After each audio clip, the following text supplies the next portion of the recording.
ही Capitol hill. आपली जशी संसद तशी अमेरिकेची काँग्रेस इथे असते.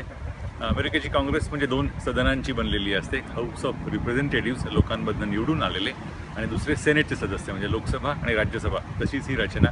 435 हाऊस ऑफ रिप्रेझेंटेटिव्समधले सदस्य अधिक 3 वॉशिंग्टन DC आहेत, 438 झाले आणि 100 सिनेट मेंबर. या दोघांच्या कामकाजाचं एक सदन म्हणून या अमेरिकन काँग्रेसकडे बघितलं जातं. अमेरिकेच्या इतिहासामध्ये, अमेरिकेच्या वर्तमानामध्ये आणि जगाच्या राजकारणामध्ये अत्यंत महत्त्वाची अशी ही वास्तू.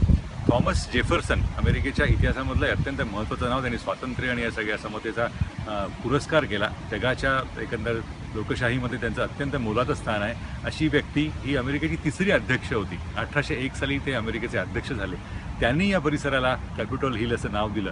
तेव्हापासून ही इमारत कॅपिटॉल हिल नावाने ओळखली जाते.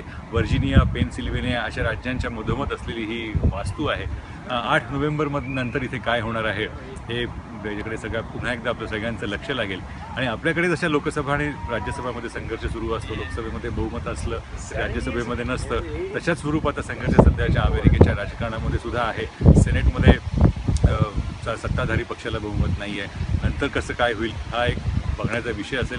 पण कायम लक्षात ठेवायला हवी अशा स्वरूपाचा इतिहास असलेली ज्याचं लोकशाहीवरती प्रेम आहे त्या सगळ्यांसाठी ही वास्तू अतिशय महत्त्वाची ठरते.